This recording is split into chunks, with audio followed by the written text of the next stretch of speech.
Sciutto, and I've been an actor for, well, a really long time. Here's my number. Call me.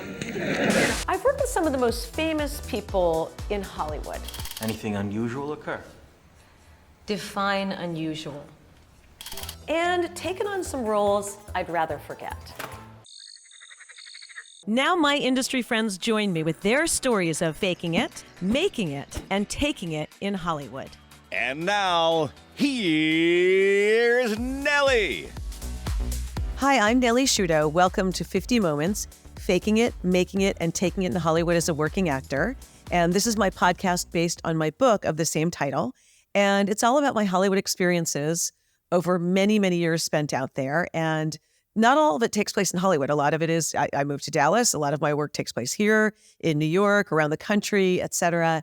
And there's stories that I think are relatable to everybody because not only are they about the business, but they're also about just life challenges. And today we're focusing on Denying Park Avenue. And that was the name of my one-person show when I first started writing. And it was all about my dangerous and scary upbringing on the Upper East Side of New York City, which I like to say. And for me, that was a branching out. I started to realize that it was more interesting to be involved in every aspect of the business. And writing, producing, et cetera. I even right now I'm working on a series for AMC. It will be airing on the AMC channel this fall in September. It's called The Tailor, and I'm executive producing, and I wrote it, and I'm in it as well. And I find being in every aspect of the business more interesting. And that's why my guest today is Jarod O'Flaherty, who is a jack of all trades on his own TV show called Vindication. Welcome to the show, Jarod. Hey, thanks for having me on, Nellie. Yeah, so, it's so exciting that you are doing work here in Dallas, but tell everybody a little bit about your background and how you started. Yeah, so I was never someone who set out to be a filmmaker in education or just growing up, anything like that. It was always a side hobby for me. And so I spent the first 15 years of my professional career working in IT, firewalls and servers and technology and all those sort of things. And then it was always on the weekends or just a side thing to do film. And then what happened is over time, as technology progressed, it kind of put Hollywood-grade equipment in my hands, and that produced and presented opportunities to what eventually became creating a series. So I don't have a move to California story and tried to make it or anything. It was more something that found me when I was in another field, and I've just been blessed to continue pursuing it since then. Well, and I think that's what's interesting about you, because everybody has this idea that everything takes place in Los Angeles, and it doesn't. It takes place around the country. As you know, people are working everywhere and turning out great material and with great equipment and great teams and people that work together. And in fact, it's funny that you say that you didn't set out to be in this business, but your family is, right? You have children who are in the industry? No, actually, I really don't. So that's not me. I can't say. I had an uncle who was a part of the Dallas film scene for many years in the 90s. A lot of stuff, the Barney Kids program, Wishbone was another one that was done. There was a lot of stuff that was happening here in Dallas, Fort Worth, Texas in the 90s, but I think that kind of faded off and dripped. So that's the only film in my bloodline, so to speak. My kids, I've tried to pull them into it, like, hey, come help dad on set. And they haven't been very interested. Now, I've pulled them into roles at different times. Yes. Today, you're going to come be this character or that character. But it wasn't something that they've pursued outside of just, drama at school. But it's nice that you have them on set. I like that. It's a family business. And tell us about Vindication. Yeah, absolutely. So it is a crime drama series, a faith-based crime drama series. I know that there are many, many of those that are done. Most of the crime drama shows happen in New York or Chicago or these big cities. Vindication's one that takes place in small town Texas. So our lead character is a detective, and the cases that he works on are probably different than what we are accustomed to in other crime drama shows. And then there's a faith-based element to it. I think our storylines are still intended for grown-ups. It's not a show that's made for children or even the whole family. But you see our character, not just his professional career as a detective play out, but also his personal faith journey is something that plays out throughout the course of the series. And that has really resonated with audiences who maybe some of the crime shows that are out there get a little too graphic or too intense for their personal tastes, but at the same time, other faith-based content is too too childish, it's too happy, it's too unrealistic for what they like. So we found a nice audience right in the middle who has enjoyed our show. We've done I'm working now on our 4th season. So we have 3 seasons that are out, 30-minute formats. And we would just have enjoyed the journey, getting to produce this show, tell new stories each week. And, it started just as a short film. It was a short film called Vindication, and it was so well received that I had the opportunity to make a second one, which at the time I called Vindication 2. And then an order came in for 2 more episodes. So I thought, okay, this is turning into a series. So that's kind of how it started and what it's about.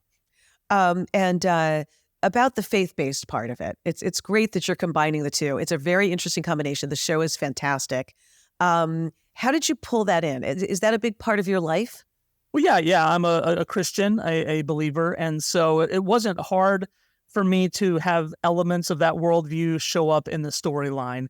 I think a big flaw that can happen in the faith-based industry, though, is they start with a sermon or a message and then try to wrap a story around it. And people just see right through it. It just doesn't fit as far as entertainment. And so, someone in our cast has said that, Vindication is a show that tells engaging, intriguing, real-world stories, but in a world where God exists. And I think that's kind of more our approach as opposed to, hey, we've got 10 sermons that we're trying to present to you in a TV series. Well, that makes sense because that's sort of my approach to faith anyway. God exists and here we are, right? And you can perceive it in many different ways. And I think it's great that you tie that into the show. And you're right, you don't hit people over the head with it, right? Right. Yeah, absolutely. And that's what audiences like. I know we've had some people who aren't particularly viewers in the faith-based genre who have watched our show and get 8-9 episodes in and go, "Oh, is this like a Christian-based show?" and so it's not so over the top, in your face throughout. And I love that. I love that people can watch. I know we had one particular episode, as in season 2, that dealt with a very hot, I would say, political, social topic, right? And when that episode came out, I had people on both sides of the viewpoints, right, come to me and say, "I love how you handled that." And I thought, wow, what an accomplishment that people with different views that rarely agree on anything in this discussion could watch this episode and say, "Hey, I like what was done there." So that's kind of the approach that we take in all of it. Never one that compromises. I've never done anything that I go, "Well, this is contrary to what I believe, but I'm going to throw it in." But at the same time, it's done in a realistic way that people don't feel like it's agenda driven. Yeah, and that's awesome because if you think about it, it's kind of like politics these days, right? If you can take 2 groups and have people have a conversation, which is what you're doing with your show, having people have a conversation about something, then you've achieved your goal. Sure. Yeah. And that's very much the part. The worst thing we could do is have an episode and people turn it off because it's just so saturated with an agenda. And so we certainly try to stay away from that while still presenting truths in a worldview that we hold dear. Well, let me talk about this. What do you do? You do everything. So tell the audience what you do on set. Well, I'm going to say I don't do everything. But I mean, you do. We have very, very talented people, but I wear more hats than probably what is safe or appropriate in the film world, right? So yes. I've written about 75% of our episodes. So now finishing up season 4 would be 36 episodes. So I've written about 3/4 of those. I serve as a producer, whether that's, at the level of raising funds, getting that part in order, to line producing of booking locations and handing out checks, those sort of things. I do the producing, direct, obviously. I'm editor on the show. I would say probably a post-production supervisor. I manage the other things going on with sound design and color and all that. So quite a few hats, are probably more in there. I think I'm the accountant for the show because I handle all the getting the checks printed and things. So there's probably 5 or 6 other hats in there I just don't realize. So I do a lot. But for me, that's because the money that we have coming in, I want it to show up on the screen. So whether that's talent, whether that's our sound team, our camera team, whoever, that's where I want our funds to go. So anything that I can take on my shoulders and do with a mild level of proficiency, then I'm going to do those and use our money to what matters most. And what position do you enjoy the most? Wow, that's a tough one. I want to say that I enjoy editing. because that's when I'm getting to watch the show. I have an episode in season 4 I'm working on right now, and I need to go back and make some tweaks on it. But I'm so anxious to see the next episode from a viewer standpoint that I want to go edit that one now. So I really enjoy the editing process because it's like you're getting to be a viewer and enjoy the show. You get to improve it at every step. You can go, oh, I'm going to fix this, and it makes the show better. And so I just really enjoy that because it's when you're seeing the pieces come together that is what's going to land in front of the audiences. Well, and I think as a writer, I feel that editing is part of the writing process because you're telling a story, right? Are you actually physically editing it or editing the story? Both, I think. Yeah. There's definitely times of pulling things out. Hey, this needs to happen first. Even in the delivery, you can change the story in the edit based on how someone delivers a line. Are they angry when they say this? Or are they nervous when they say that? And you have these 2 takes that you get to choose from, and you decide, and that really directs how the story's going to go and what's happening in the story. So there's definitely an amount of storytelling as an editor. I also say when it comes to directing that being an editor is probably one of the greatest gifts that I have, because as I'm directing and we're shooting stuff, I'm already editing it in my mind and knowing, oh, we need to get this shot, or I need to turn around and see that, or that over there, we're never going to look at it. We're never going to see it. We can move on, as a director. So it really helps. I look at it and go, man, how do people that don't edit and direct, like, how do they come together and make it work? Yeah, it's interesting because I've worked with Martin Scorsese a bunch of times, and he's involved in every aspect of the process. And he doesn't actually physically edit it, but he does sit down with Thelma Schoonmaker and do it. And I think that's one of the reasons he's the greatest director around, because he writes, he does storyboards, he's editing it as he goes. He's involved in everything from soup to nuts. Yeah, no doubt. I think it's certainly an advantage. Now, it can be overwhelming where you don't ever want certain areas to lose the quality because you're doing so many things. And I do feel like there are times when our show that I don't get to be as focused as a director because I'm also a producer. So, I'm in the middle of directing a scene, but I'm also wondering what time is lunch going to get here, and how much longer do we have this location, things of that nature. So there's a balancing act in there, and it sounds like Martin has found those areas to delegate while still keeping his hands involved in the places he needs to be. Well, you too. Do you make the lunch as well? I have not made a lunch. I don't believe you. I bet you've made sandwiches. I want our crew to come back. So if I made the lunch, we would lose our team. So no, I don't do that. Well, speaking of that, I've had the privilege of working on your show for season 4, and you have such an amazing crew. You really do. Everybody's involved, and everybody seems to wear different hats as well. Yeah, very much. It'd be interesting to hear your perspective, because I know you've been on sets of all sizes, from the biggest and to others, and ours definitely leans on the smaller side, but I always wonder, what's the impression when someone arrives on set and sees how we're working? I'm glad and hope that you see the cohesiveness, that we all kind of know what the other person's doing, and we don't have to handhold. We've done this long enough, and I'm sure you didn't hear any yelling matches or any conflicts or arguments. We all kind of knew our places, but respected each other in a way to get the best final product out of it. Well, my observation was not only did everybody wear different hats and work really beautifully together under your leadership, but I also felt like people were just kind, which makes a huge difference. To have kind people on set, and that makes the set run more smoothly. I noticed that while it is a smaller set than working on a Scorsese film, it didn't feel that way. It felt extremely professional, which it is, and very well run and orderly.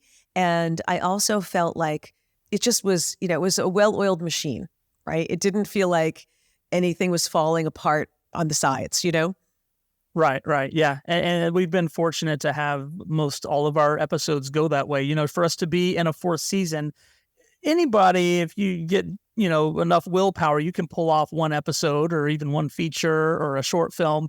But to do it for 4 seasons, I think it comes out to runtime is well over 10 feature films, Yes. runtime wise of how much we have done across 4 seasons. So you can't have something that's stuck together with bubblegum and duct tape and make it that far. So it has to be, like you said, a well-oiled machine.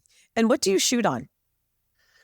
Camera-wise, that's our DP, man. He handles all that. We have shot on the Blackmagic, I think pocket camera, cinema camera, one of those. And early on in the process, I said, hey, do we want to go rent the Aries or the Reds, and go get all this stuff? And our DP who's super, he's been doing it for 20, 25 years.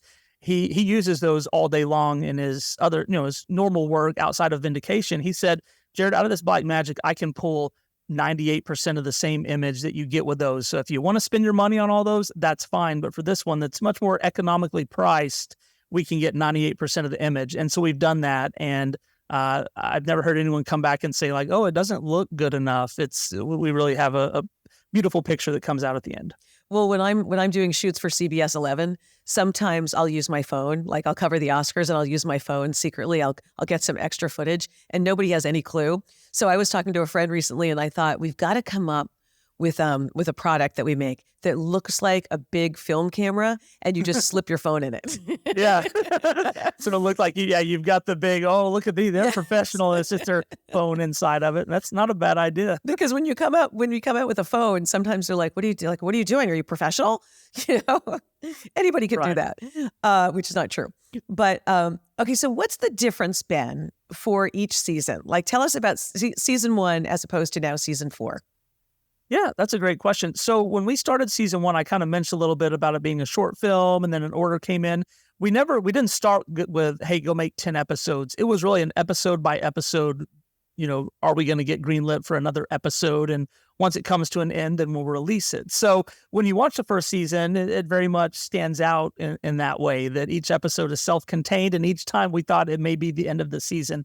It's not until like our third episode that we introduce these recurring themes, storylines, characters that kind of build out the world of Vindication. So that was how the first season went. After the first season came out, I got to see what the audiences enjoyed the most. And while we did have the Crime of the Week format, it was those underlying stories that continued episode to episode that the audiences appreciated the most. So in season 2, which happened right around COVID time when streaming was at an all-time high and there was a demand for content, we got the order for all 10 episodes. And so I knew instead of the Crime of the Week focus, I'm going to focus more on, telling this, the interwoven stories. I'm going to focus on those and the characters for the audience. And so that was kind of how season 2 the focus shifted. By season 3, instead of a crime of the week, we basically had one crime that encompassed the whole 8-episode season. So it was one crime that was being focused on the whole time, and you had pieces of it, kind of like the mini series that come out now. We'll have 8, 10 episodes, 6 episodes about a topic. Yes. And then season 4 has continued that format. It's just looking at different characters. It does have some crime of the week sprinkled in. So season 4, I think, is very similar to season 3. One thing we did, man, I'm revealing this for the first time here on your show, is with season 4, we kind of felt like after 3 seasons in a familiar environment, we needed to reboot things a little bit. There's precedent in other series of doing that. You don't want to go stale. You don't want to keep doing the same thing over and over. So we're going to shift gears a little bit so that it's the same feel, but a different direction. And so that's something that we've done in season 4, which we're shooting here in a couple of weeks. It's got your episode in it. Yes. So it's still hasn't come out yet, but that's going to be a little bit of a new flavor when it comes out. I can't wait to see it. I've been dying to see it, but I don't want to bug you because I know how busy you are.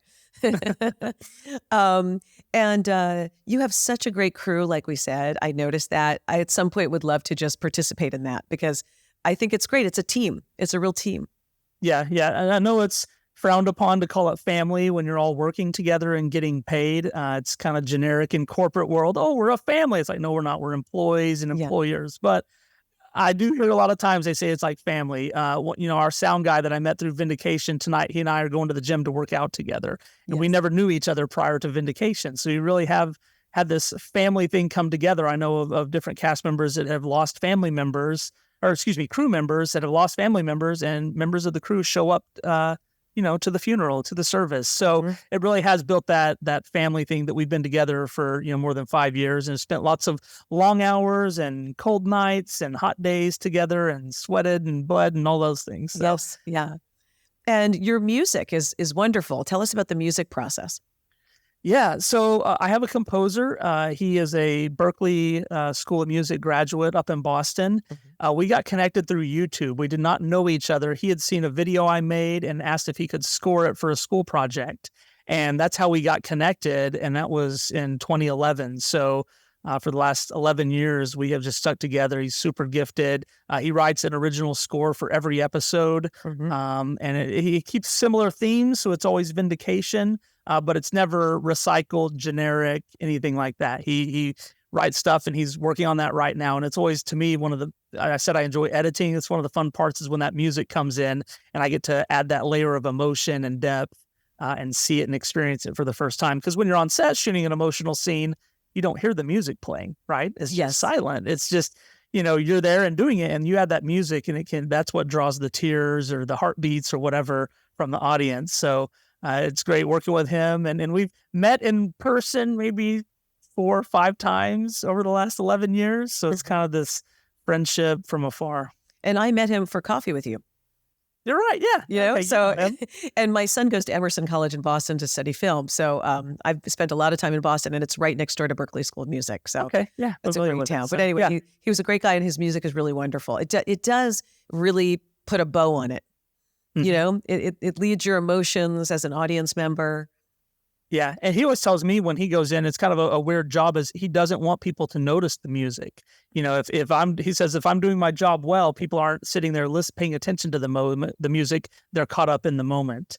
And so that's kind of a neat, obviously when I'm doing stuff from a director and producer, like I want people to know it. I want you to notice this big action sequence, or I want you to notice this fun stuff that we're doing. But for him, he says, I want people to feel it, but not particularly notice it. Well, the thing is also, if you've been in the business for a long time, I have been, and you have been now too, you do notice everything. You notice everything because it's what we do, and we love doing it. I love noticing the music, and I love listening for it, or noticing if somebody, continuity is not exactly correct, et cetera. Yeah, I was watching a show just the other night, and there was a character with a tank top on, and he was putting something on his arms. But when the scene started, you could already see the marks on the side of his shirt, like he'd already put the product on his arms. And I immediately knew it was because they filmed this multiple times and either didn't have a backup shirt or didn't have time to change it and clean it. So that's why when he's putting on for the first time, you can already see it on the shirt. So that's one of those things nobody else notices, but being in the industry, you recognize things like that. For sure. There's the famous one of Downton Abbey when, it's all the 1800s and there's a Starbucks cup on the fireplace. I don't know if you saw that picture. Or a water bottle in the background. Exactly. That's why I'm so careful as an actor. I'm always checking, like in a scene, I'm not going to give anything away, but when I was in your show, I made sure the water was the right level. Like that really bothers me when you say they cut back and forth and it's this deep, it's this deep, it's this deep, it's this deep. It's changed. Yeah. Right. So listen, you're a Texas production. Is most of your financing from Texas people? Not really. So we have distributors that are located in other places. A lot of Vindication has happened from pre-sales. Like I mentioned during COVID, there was a demand for content, and so we were able to pre-sell it, and that's what brought in a lot of our production funding. So I would say that most of it has come from out of state. Now, Texas recently, upped their film incentive, and so we're participating in that here with season 4. But yeah, it's actually come from elsewhere, distributors and services that wanted to pre-license the show. Well, we've got such good locations in Texas. Everybody thinks about California because it can look like so many different countries, but it's the same thing in Texas, really. If you think about, the different areas we have here, I'm always excited when there's more production coming to this area of our country. We really do. We have most everything that you could need. We had a scene in season 3 where a character went to Virginia, and you would think, oh, there's nothing in Texas like that. Well, you don't have to go far, and we've got giant trees, and it looked like it. So we put a Virginia license plate on a car, and it looked like we were in Virginia. So, and people even ask, oh, did you go there? No, we shot it here. So yeah, you definitely have all that from desert to beach to hills, mountain. You've got everything here. It's not just open prairie like the characters on TV have of Texas. Exactly. So you are in production right now, are you not? We are, yeah. So we have filmed 75% of season 4. We've got that last 25% that will start up 9 days from now. So I'm also still editing episodes, trying to get those ahead, doing just last minute, make sure our extras are booked and locations and all those things. So yeah, we're right in the thick of it. That's exciting. And how long will this season go on for? It will actually be the shortest season we've ever shot. So we've shot it all in 32 days, 8 episodes, 30-minute format. Now, we set a record on this shoot. We had a day that we shot 16 pages That in one day. is actually one of the most amazing things I've ever heard. Nobody does that. Now it was just like 3 scenes or 4 scenes. It was very long scenes, but in one day's time, just to get all the coverage and all of that. So we feel like we need to get a shirt. I got my season 4 shirt on. We need one that says like the date and 16 pages in one day. Exactly. 16 pages. That's very Clint Eastwood of you. You know how he's known for just moving it along, right? He doesn't take a long time. Yeah, we did. So we've had this shoot coming up in 9 days. I think we average about 6 pages per day. So because we did the heavy lifting then, it's not too tough here what we got coming up. And why did you do 16 pages in one day? Was it based on locations or the actors? It was all in one spot. It was in the same room. It was 4 scenes. They were very long. I want to say Todd Terry, our lead in the show, I want to say he was in all 4 of them. So, wow. I mean, look at him to have to shift gears and memorize and be prepared to do all of that. But it was just, when you looked at the logistics, it's like, let's just, let's knock it out. We could have done 2 days at 8 pages, but it's like, I'd rather use that other day for some other scenes that aren't just a conversation, that are more intense. Let's save that day instead of breaking up the big one. Yeah, I get it. Well, it's not advised though. Yeah. Well, I'm so impressed with you, which is why I wanted to have you on the show. It was wonderful to work with you, and it's wonderful to have you on my podcast. And just tell our audience where they can find you. Yeah, so the first 2 seasons of Vindication are actually out on YouTube. We made them easy to get. It's kind of like hey, we'll give you these ones for free, and then if you want to stick with the show, you come to another place and help us keep it going through various means. So YouTube for that. Redeem TV is one of our partners. They're not a well-known, but they're a streaming service that's donor-funded. So you just an email address and password, and you're on their service. So I'm on social media. We've got Vindication series on Instagram, Vindication series on Facebook. And I'm a person that if anyone ever has a question, I usually will do my very best to respond to them. So yeah. Well, thank you so much. Really good luck with the show. And I hope to see you soon. I hope to help out in some way on set. Absolutely. Well, it was great having you. I'm glad we got to make it happen here in this season. And for audiences to see how your character fits in will be fun. Yeah, it'll be great. Thank you so much. Thanks a lot. That's been another episode of 50 Moments, Faking It, Making It, and Taking It in Hollywood as a Working Actor. You can listen to it on all podcast platforms. And if you'd like to watch it, please follow me on YouTube. Just Nellie Sciutto 50 Moments. It's great. It's a great way to really see how I interact with the guests, and you get the visual, and you really get a feel for the person and their personality and what they're doing. If you'd like to buy my book, please go to Amazon and just search up Nellie Sciutto 50 Moments. And I just want to say thank you to Jarod O'Flaherty for being on the show. His series Vindication is just wonderfully done, produced, directed, edited, written, etc. And cast and crew are great. I'm so grateful to have been in season 4, and I can't wait for you to see my episode. So we'll catch you next time. Thanks so much for tuning in. For information on my book, check out nelliesblog.com, and I'm on all social media platforms. Just search for Nellie Sciutto.